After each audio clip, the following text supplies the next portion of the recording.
Buenas tardes a todos. Comenzamos un nuevo seminario. En esta oportunidad nos acompaña la licenciada Karen Mira, quien se desempeña como becaria de agencia en nuestro instituto, bajo la dirección del doctor Pablo Fernández. Y en esta oportunidad nos va a hablar sobre NR4A y la tolerancia inmunológica durante el embarazo. Antes de comenzar, les recuerdo mantener los micrófonos en silencio y una vez culminado el mismo, se empieza el ciclo de preguntas. Cuando quieras, Karen. Bueno, gracias, Fabi. Bueno, bien, como les dijo Fabi, yo hoy voy a hablar de una familia de genes que se llama NR4A y la tolerancia inmunológica durante el embarazo. Entonces, para comenzar, me gustaría primero poder introducirles una definición del embarazo desde la perspectiva inmunológica. Entonces, el embarazo es un proceso fisiológico en el que el nuevo individuo en desarrollo, que va a poseer tanto material genético paterno y materno, se va a implantar y va a crecer en el útero. Para que esto pueda ocurrir, el sistema inmunitario de la madre debe establecer una tolerancia activa y específica hacia los antígenos paternos del feto. Esta tolerancia se va a lograr mediante la modulación de las respuestas inmunes maternas involucrando dos aspectos cruciales.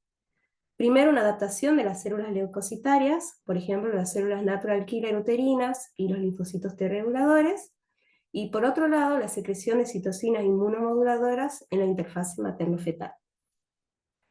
Alteraciones en el establecimiento del embarazo pueden conducir a diversas patologías. Una de ellas es el aborto. Cuando este evento se repite 2 o más veces antes de la semana 20 de gestación, estamos hablando de un aborto espontáneo recurrente. Estos tipos de abortos se pueden clasificar dependiendo de si la mujer ha dado a luz a un recién nacido vivo o no, y en ese caso vamos a tener un aborto recurrente primario o un aborto recurrente secundario. Se estima una prevalencia del 1 al 4% en las parejas que intentan concebir que pueden llegar a tener esta patología, pero para nuestro país no se conoce una estadística exacta. Este tipo de eventos tiene riesgos asociados, los cuales van a impactar de forma directa a nivel físico y en la fertilidad, por ejemplo, generando daños en el revestimiento uterino, lo cual va a complicar a futuro las probabilidades de concebir, y por otro lado va a impactar de forma directa a nivel psicológico y relacional, de alguna manera pudiendo desencadenar eventos de ansiedad y depresión. Bueno, actualmente el aborto se le puede atribuir diversos factores, es decir, que puede estar ocasionado por diversas causas. Entre esas, las más comunes son las anomalías cromosómicas, las cuales derivan de una aneuploidía embrional. También tenemos casos de anomalías estructurales uterinas, por ejemplo, de la endometriosis, casos que se han dado por infecciones virales o por enfermedades crónicas como la diabetes y el síndrome fosfolipídico, así también como desbalances hormonales, principalmente por bajos niveles de progesterona. Otras razones pueden ser, por ejemplo, ambientales, cuando la madre estuvo expuesta a químicos nocivos, a radiación o por el consumo de drogas, y también se ha descrito que la edad materna es un factor que aumenta las probabilidades de aborto debido a que el sistema reproductor femenino tiende a ir cambiando en función del tiempo. De todas estas causas, ninguna de ellas pudo explicar más del 50% de los casos, los cuales hoy en día se sabe que no tienen una causa explicada, y estos casos son de abortos recurrentes inexplicados, valga la redundancia, o URSA en inglés. Entonces, de estos casos, hay hallazgos que han empezado a describir que alteraciones inmunológicas podrían estar generando estos casos de abortos en la interfase materno-fetal. Bueno, en nuestro laboratorio se viene estudiando la familia de los receptores nucleares NR4A, la cual está compuesta por 3 genes. Estos genes son de respuesta temprana e inmediata y actúan como factores de transcripción. Son genes huérfanos de ligando, es decir, que no se conocen sus ligandos endógenos, pero se ha visto que estímulos externos aumentan su expresión. Estos genes se encuentran en muchas células y tejidos y participan en procesos tanto fisiológicos como patológicos. Algunos de esos procesos están relacionados, por ejemplo, al metabolismo, a condiciones cardiovasculares, al sistema nervioso, a la homeostasis, a respuestas inflamatorias, entre otras. Y todos estos procesos también están implicados en la reproducción y el embarazo. Muchos autores han descrito a estos genes y su desregulación vinculándolos con complicaciones del embarazo, por ejemplo, con la subfertilidad asociada a la adenomiosis, también con la preeclampsia y con la restricción del crecimiento fetal.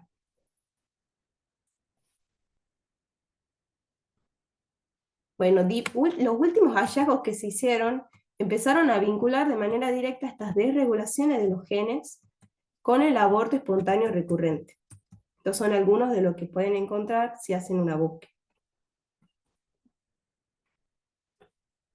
Los últimos estudios que se hicieron en nuestro laboratorio vinculan la expresión de estos genes en células mononucleares de sangre periférica, donde se midió la expresión de los mismos en grupos de mujeres abortadoras y de mujeres fértiles. Entonces se observó una diferencia significativa en los niveles de expresión, lo cual es mucho menor en las mujeres abortadoras. Bueno, todo esto nos llevó a plantear hipótesis y objetivos. Nuestra hipótesis general es que los receptores nucleares NR4A participan a partir de su nivel de expresión y funciones en el contexto del microambiente materno-fetal, favoreciendo o impidiendo procesos relacionados a la tolerancia inmunológica y la desigualización. Todo esto conduce a la recurrencia de abortos espontáneos. Y como objetivos específicos podemos mencionar el primero como identificar patrones de expresión de los genes NR4A y evaluar su asociación con la probabilidad de lograr un embarazo en una cohorte que se atendió en el Hospital de Clínicas en el periodo de tiempo 2010 al 2016. Y nuestro segundo objetivo específico es caracterizar la expresión de los receptores y el perfil de las citoquinas en modelos in vitro de cocultivo de las células mononucleares de sangre periférica y líneas trofoblásticas extravellosas.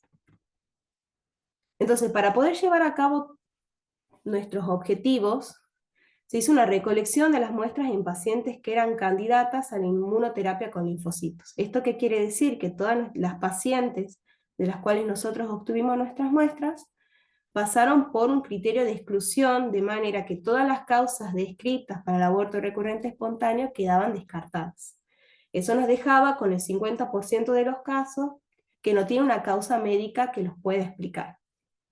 Todo esto se lo hizo aprobado por el Comité de Ética del hospital. Bueno, ¿en qué consiste esta inmunoterapia? En utilizar los linfocitos del padre para poder estimular el sistema inmunológico materno y de que de esa manera se pueda generar una mayor tolerancia y se pueda llegar a término con el embarazo. Entonces, ¿cómo se recolectaron las muestras? Lo primero que se hizo fue un aislamiento de las células mononucleares de sangre periférica. Después se hizo una extracción del ARN total, una síntesis del cDNA, y posteriormente se hizo una cuantificación de la expresión génica a través de la Real-Time qPCR. Todo esto nosotros medimos la expresión de los genes NR4A1, 2 y 3, y del gen de referencia GAPDH. Entonces, una vez que teníamos eso, también se hizo un seguimiento clínico de las pacientes que nos dieron esas muestras, donde se fue registrando si las mismas a posterior realizaron o no el tratamiento, si quedaron embarazadas o no, y si de ese embarazo hubo un nacimiento.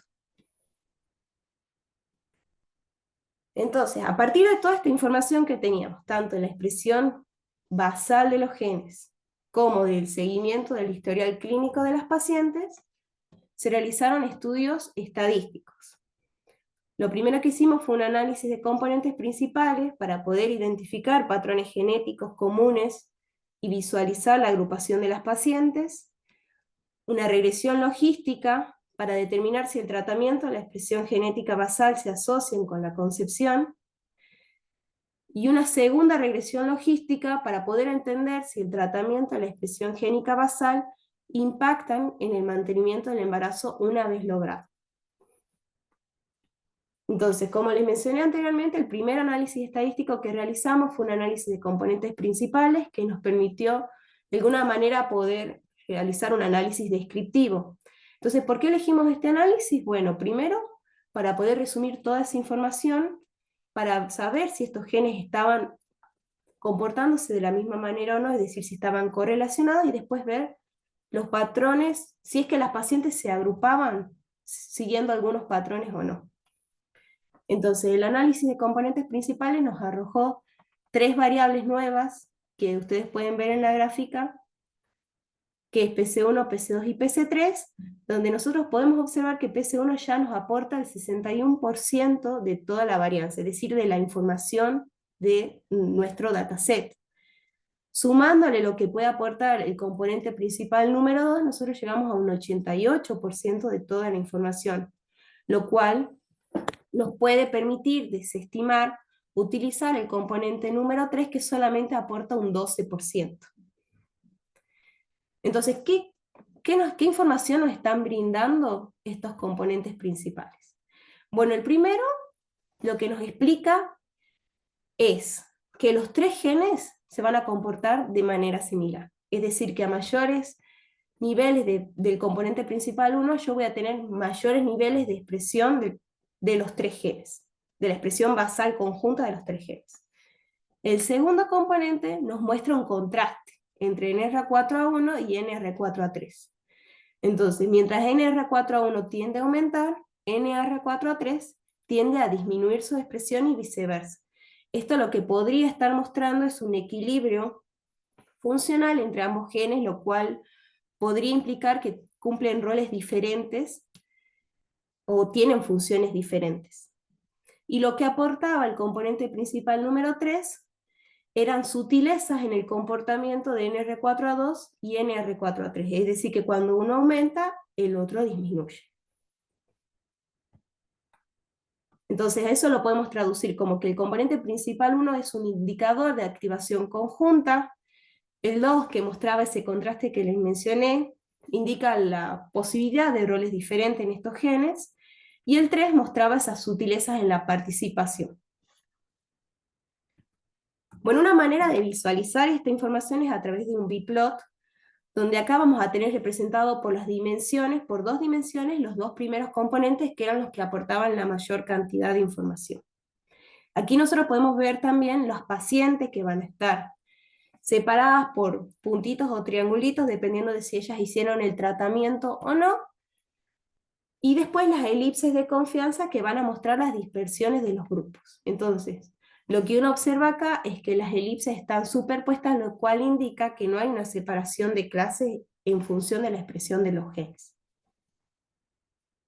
Bueno, entonces a fin de explorar si esta expresión génica basal difiere según la administración del tratamiento inmunológico, se compararon los valores del primer componente entre mujeres tratadas y no tratadas. Entonces, a partir del test de Wilcoxon, nosotros obtuvimos que no hay diferencias estadísticamente significativas, lo cual es bueno porque demuestra que este estudio no está sesgado. Bueno, la primera regresión que nosotros hicimos tuvo en cuenta la probabilidad de embarazo según la expresión génica y el tratamiento. Entonces nosotros en el eje de las abscisas vamos a tener representados los valores del componente principal 1, que si bien recuerdan, este era un indicador de activación conjunta, que representaba la expresión conjunta basal de los genes, es decir, que mostraba que se comportaban de la misma manera. 0 va a representar el promedio y los valores que están por abajo de 0 son los valores menores al promedio y los que están por encima de 0 son los valores mayores al promedio.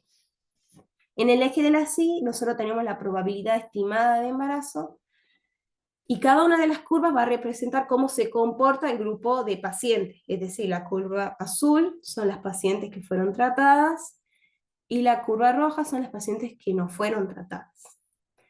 Entonces, ¿qué podemos entender a partir de este gráfico? Que si bien la probabilidad de embarazo es mucho más alta en las pacientes que fueron tratadas, como se muestra en la curva azul, ambas curvas tienen un comportamiento similar, porque tienden a ir bajando a medida que los valores del componente principal o de que la expresión conjunta basal de los genes aumenta. Y si bien esto no nos dio una diferencia significativa, sí se ve una tendencia. Para que nosotros podamos tener una diferencia significativa, tendríamos que aumentar el N que utilizamos para este estudio. Bueno, el segundo análisis que se hizo planteaba responder una pregunta.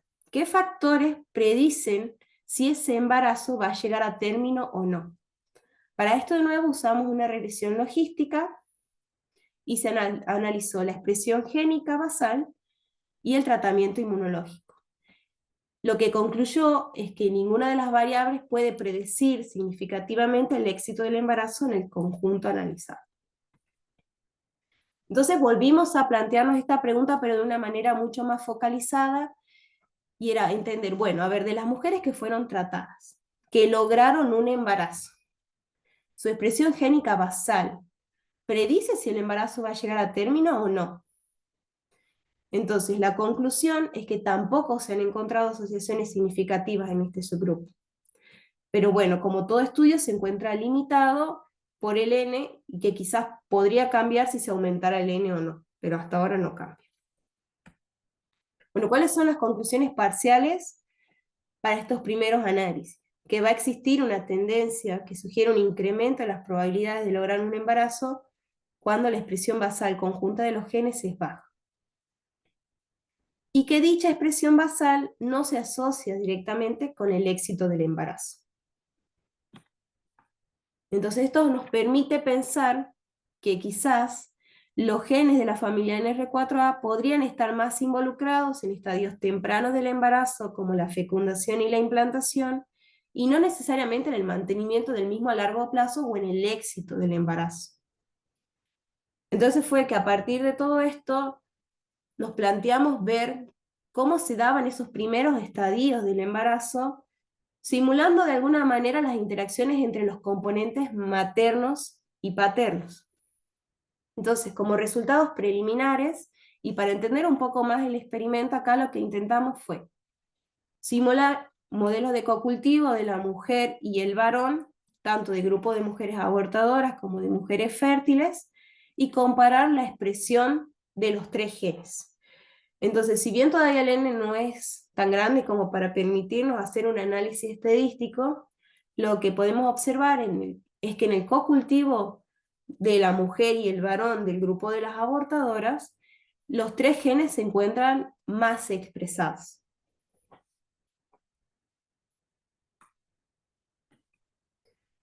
Eso nos llevó a hacer otra pregunta, y era cómo esta alteración en la expresión de los genes podría estar modulando la respuesta inmune en la interfase materno-fetal en estadios tan tempranos del embarazo. Porque si nosotros recordamos, estos genes estaban involucrados en un montón de procesos, entre los cuales se encontraba la respuesta inflamatoria. Entonces lo que hicimos fue, en este tipo de experimento donde hay cocultivo de mujer y varón, y en las mismas personas con las que realizamos los primeros, es decir, con la misma muestra, lo que hicimos fue medir la interleuquina 10 y el TNF-alfa, que son citoquinas antiinflamatorias y proinflamatorias respectivamente. Entonces lo que se observa es que hay un aumento en la expresión de interleuquina 10 y de TNF-alfa en condiciones de cocultivo y en ambos grupos, tanto en las fértiles como abortadoras. La diferencia es que en el grupo de las fértiles esta expresión es mucho más alta. Entonces, ¿cómo uno podría explicar que haya una mayor expresión de la interleuquina 10? Y bueno, podríamos suponer que esto sería un mecanismo compensatorio para intentar regular la expresión alta de TNF-alfa. Entonces, como conclusiones parciales, lo que tenemos es que en los cocultivos de las células mononucleares periféricas, tanto maternas y paternas, observamos una tendencia a una mayor expresión del ARN mensajero de genes de NR4 y una coelevación de TNF-alfa e interleuquina 10 en estas muestras. Y este patrón dual de citoquinas, en asociación con la expresión de NR4A, podría ser un indicativo de una compleja respuesta inmune en el contexto del aborto recurrente. Bueno, todo esto nos llevó a tratar de entender, o de, mejor dicho, de plantearnos un objetivo que era dilucidar el efecto de estos genes en la inmunotolerancia y en la funcionalidad celular del componente materno-fetal en los estadios tempranos del embarazo. Porque lo que ya hicimos nosotros antes era buscar respuestas en los componentes maternos y paternos. Entonces, para poder entender qué pasaba en el componente materno-fetal, lo que planeamos hacer, es mejor dicho, lo que estamos haciendo es trabajar con modelos in vitro de células, de líneas celulares trofoblásticas, tanto HTR8 como SWAN71. Bueno, yo sé que está un poco corto, pero ya para terminar, me gustaría agradecer a la gente del instituto, sobre todo a las chicas del stand de Leo, que son las personas que nos dan las muestras, a la gente que está en el laboratorio de biología reproductiva, a la doctora Alicia Damiano, que nos está proporcionando las líneas, al bioquímico Mariano Reynoso, que fue la persona que colaboró con nosotros para el estudio estadístico y que también está en la cátedra de matemáticas, y bueno, y a sus becarios, que me ayudaron un montón, y bueno, eso es todo. Gracias. Muchas gracias, Karen.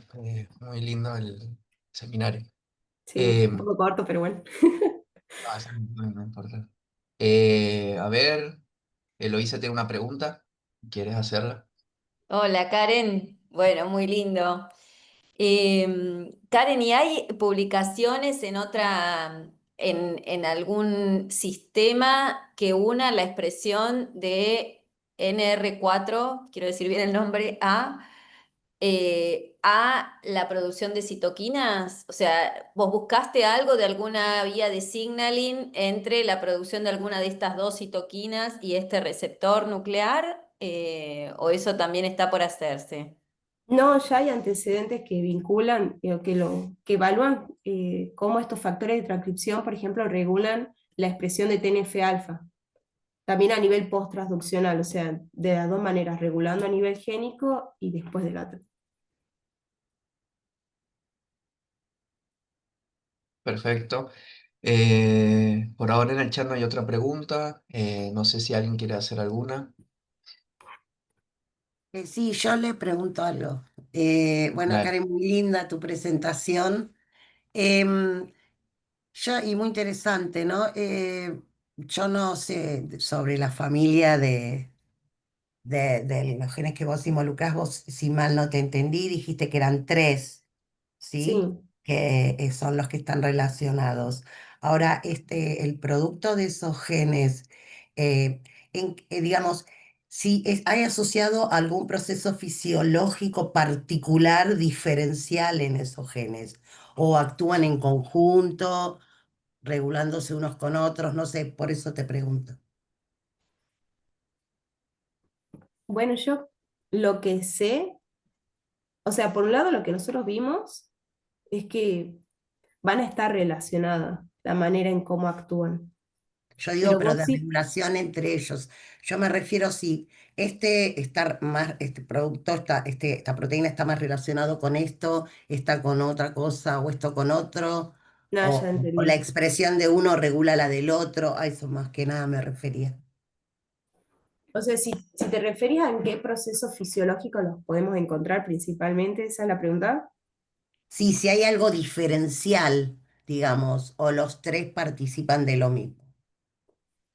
Bueno, la verdad que la bibliografía es bastante extensa, se los ha visto en un montón de procesos y se ha documentado tanto la acción de los tres como hasta de uno solo. Por ejemplo, en las últimas cosas que estuve leyendo yo y que estuvimos viendo con los chicos, era que, por ejemplo, se estudiaba uno solo de esos genes para explicar la migración de las células trofoblásticas. Pero después Ajá. tenés que, por ejemplo, en estudios más neurológicos relacionados al Alzheimer, se ve la implicancia de los tres genes. O sea que depende mucho del contexto y de la patología, vos podés tener los tres genes axono o quizás uno solo más representativo. ¿Y se expresan en todos los tejidos? Sí. Y por último, otra preguntita corta, seguramente lo dijiste y a mí se me pasó. ¿Cuántos pacientes están enrolados en el estudio, digamos? No lo dije, así que está Ah, gracias no, por no, bueno, preguntarlo. me pareció que por ahí sí estaba en algún gráfico y yo me lo perdí. No lo dije, se me pasó. Son 69 pacientes.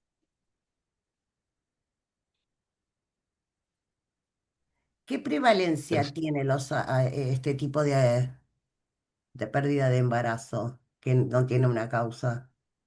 ¿Sabés en nuestro país si hay una... Ese es el tema, que yo la información que encontré a nivel epidemiológico estaba más bien definida por organizaciones europeas o una de Estados Unidos, pero no hay un estudio que vincule la población argentina con este tipo de patología. O sea, no hay nada que sea específico para nuestro país. Pero se Está estima bien. entre un 1 y un 4% de las parejas, Ah, por lo menos allá. y eso sería comparable a lo internacional, digamos. Exactamente. Gracias, Karen. Muy linda tu presentación. Acá seguimos con las preguntas. Guillermo tiene dos. Voy a decir la primera. ¿Pudieron medir secreción espontánea de estas citoquinas en las células de estas pacientes o solo midieron expresión génica por PCR? Lo que yo mostré que hice al final o lo que estoy trabajando es más que nada a través de la PCR. Sí, estoy intentando, pero bueno, eso también depende de la disponibilidad de reactivos, pero hicimos uno que era como para hacer el ajuste del diseño experimental, que era en la célula de una mujer fértil versus la primera línea celular, y eran distintas cantidades cómo variaba la liberación de estas citoquinas en el sobrenadante del medio.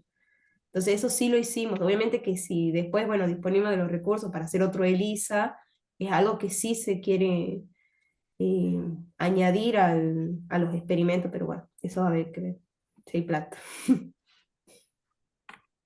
Y también pregunta, ¿es común o está descrito este patrón dual pro-TNF anti-interleuquina 10 inflamatorio en abortos espontáneos? No, o sea, lo que está descrito o lo que se asocia generalmente con el aborto es más que nada un estado proinflamatorio, con altos niveles de TNF-alfa. Pero bueno, no hay ningún estudio que tenga en cuenta todas estas variables que yo le estoy contando. O sea, no hay nadie que haya hecho un estudio parecido al nuestro, pero sí se ha medido como en las personas que tienen abortos mayor cantidad de TNF-alfa, no así de interleuquina 10. Decime. Bueno, dice muchas gracias, muy linda la presentación y Eloisa tiene otra pregunta. Sí, Karen, porque yo así mientras hablaban se me ocurrió porque vos ahora estás planteando con la ayuda de la doctora Damiano estos ensayos con líneas celulares trofoblásticas, o sea, como si la respuesta de la madre fuera en la interfase y no al padre. A ver si yo entiendo. Em, Esa persona que tiene, la mujer que tiene abortos recurrentes, entonces ya en este caso, si vos detectaras diferencias, va a ser contra cualquier padre y no contra los antígenos de ese padre. Creo que es importante diferenciar en las charlas si la persona es una abortadora recurrente independientemente de los antígenos paternos o a un padre y a otro no. No sé si me expliqué. Me parece que estos últimos ensayos que están planteados si te dan algún indicio, va a ser como un rechazo general a cualquier padre, porque son líneas trofoblásticas generales, ¿no? ¿Estoy entendiendo bien? Claro, o sea, lo que yo intenté explicar, pero bueno, entiendo que por ahí capaz que iba súper rápido, no, perdón, es que al comienzo cuando vimos esa interacción materno-paterna, era cómo reaccionaba, o sea, el eje estaba puesto en la mujer, cómo reacciona, ¿hay tolerancia o no hay tolerancia?